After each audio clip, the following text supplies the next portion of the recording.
Now we are going to discuss a questions answers of the chapter A Man Who Was a Hospital. Now we will discuss question number 1. How did the Jaram ke Jaram come to suspect that his liver was out of order? Jairam के जैरम को कैसे शुबा हुआ कि उसका liver out of function हो गया या out of order हो गया. He came to suspect so after reading a patient's liver pill circular and concluded that his liver was out of order. उसे इस तरह पता चला कि जब उसने एक लीवर पिल सर्कुलर पढ़ा और उसमें उसके सिम्टमोलॉजी देखी, उससे उस सिम्टम्स को देखते हुए उसे लगा कि ये सिम्टम्स तो मेरे में प्रेजेंट है, इस वजह से मुझे लीवर की डिसीज़ हो गई है और मेरा लीवर आउट ऑफ फंक्शन या आउट ऑफ ऑर्डर हो गया है. Question number 2. What was the disease discovered he did not have? वो कौन सी बीमारी थी जो उसने दरियाफ्त की कि उसको नहीं है? He discovered that he did not have house made knee disease. He was much disappointed for not having it. यानी उसने क्या डिस्कवर किया कि उसे हाउस में नी डिसीज़ नहीं है, जो कि औरतों की बीमारी थी, लेकिन वो बहुत ही ज़्यादा डिसअपॉइंट हुआ कि उसे ये बीमारी क्यों नहीं है. क्वेश्चन नंबर 3 है was he pleased to find he did not have it. यानी क्या राइटर खुश था कि उसको हाउस मेड नी की डिसीज़ नहीं है. No he rather felt hurt for not having it. उसको बल्कि परेशानी हो रही थी, महसूस हो रही थी कि मुझे ये बीमारी क्यों नहीं है. He was much disappointed at his finding. यानी उसे ये था कि मैं ये इस बीमारी के सिम्टम मेरे अंदर क्यों प्रेजेंट नहीं है. What was his first reactions. Question number 4 में पूछ रहा है कि उसका पहला रिएक्शन क्या था. He was frozen with the horrors. उसे खौफ के ज़रिए से वो ठंडा सा हो गया था. That he was the patient of all disease. के उसको सब बीमारियां हैं, वो हर बीमारी का पेशेंट है. He thought that he would be an interesting case from the medical point of view. कि उसके अंदर हर बीमारी का सिम्टम्स है, वो डॉक्टर के लिए एक बहुत ही इंटरेस्टिंग केस बन सकता है. Why should he be an acquisition of the medical class? He should be an acquisition of the medical class because the student would have no need to walk around the hospitals to know about different diseases as he was a hospital himself. वो बताना चाह रहा है कि why should he be an acquisition of the medical class. वो medical class की ज़रूरत क्यों है. उसका कहना था कि he should be an acquisition of the medical class. वो मेडिकल क्लास का इसलिए उसकी रिक्वायरमेंट बन गई है, वो एक मेडिकल स्टूडेंट की रिक्वायरमेंट बन गया है because students would have no need to work. उनको जो है हॉस्पिटल जाने की ज़रूरत नहीं पड़ेगी. वो पूरी उसके अंदर हर तरह की बीमारी मौजूद है और हर वो स्टूडेंट के लिए एक रिक्रिएशंस का बाइस है. उसे स्टूडेंट वहीं पे स्टडी कर सकते हैं, उसके हर सिम्टम्स को वहीं पे बैठे बैठे वो स्टडी कर सकते हैं. उनको इसके लिए चल कर जाना नहीं पड़ेगा. Question number 6. Describe his visits to the medical man. जब वो मेडिकल मैन के पास वो विजिट करने गया तो उसके बारे में आप डिस्क्राइब करें. When he went to the doctor he told him all about his disease. The doctor at once understand the real matter. He checked him completely. He hit over him chest and head and then gave him a prescription. जब वो doctor के पास गया, उसने बताया अपनी तमाम बीमारियों के बारे में. डॉक्टर ने फौरी तौर पर अंडरस्टैंड कर लिया कि इसके साथ मामला क्या है.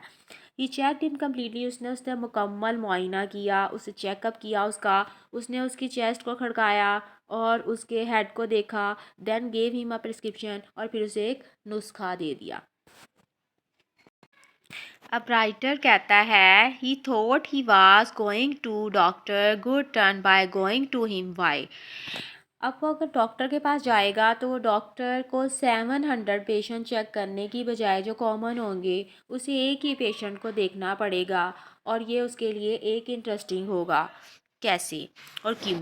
He thought so because the doctor was going to get more practice out of him. Doctor उस पर बहुत सारी प्रैक्टिस कर सकता है देन 1700 कॉमन पेशेंट की बजाय. Therefore he thought he was doing the doctor good turn by going to him. कि अगर वो डॉक्टर के पास जाएगा तो डॉक्टर को एक नया मोड़ मिलेगा. उसको जो है वो 700 पेशेंट चेक करने की बजाय सिर्फ उसी पे ही प्रैक्टिस करना पड़ेगी. Question number 8. What was the prescription given to him by the doctor. Doctor ने उसको क्या नुस्खा दिया the prescription run 11 LB of the steak every 6 hour. हर 6 घंटे के बाद उसे 11 LB की जो है वो स्ट्रीक लेनी है, जो कि बगैर हड्डी का गोश्त होगा।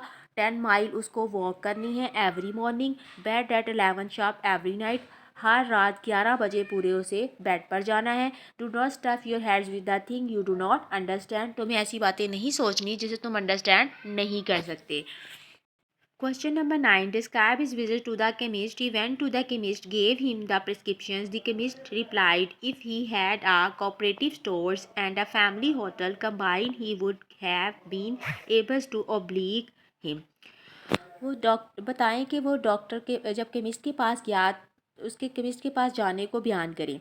ही went to the chemist, gave him the prescription. वो केमिस्ट के पास गया, मेडिकल स्टोर वाले के पास, उसे अपनी प्रिस्क्रिप्शन दे दी। केमिस्ट ने जवाब दिया, if he had to cooperative store, अगर उसके पास एक कोऑपरेटिव स्टोर होता, फैमिली होटल होता, combine, he would have been able to oblige him.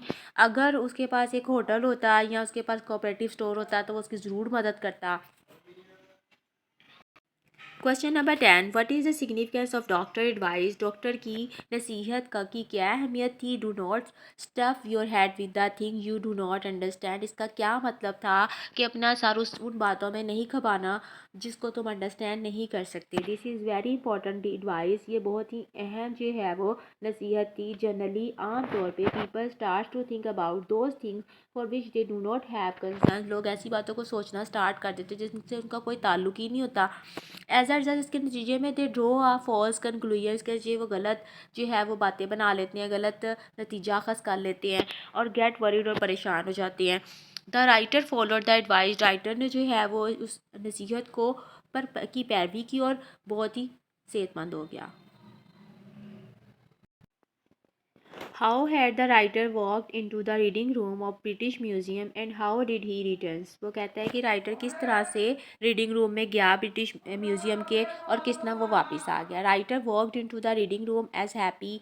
वो खुश होकर जो है वो रीडिंग रूम में गया और एक हेल्दी सेहतमंद आदमी के तौर पे। But he return as a despairs patients, और वो एक मायूस मरीज़ की हालत में वापस पलटा। क्वेश्चन नंबर 12 है, had the heart of the Jairam rally stop beating. क्या वाकई ही जयराम के हार्ट ने बीट करना स्टॉप कर दिया था। नो इन फैक्ट, हकीकत में बिल्कुल नहीं। ही वाज कंफ्यूज्ड हो गया था। When he did not feel his heart beat, जब उसको अपने हार्ट बीट फील ना हुई अपनी चेस्ट में। He patted himself all over his front, उसने अपने फ्रंट पर थपकी दी। And he felt his pulse which was very fast, उसने अपनी पल्स को फील किया और उसे लगा कि वो बहुत तेज़ है।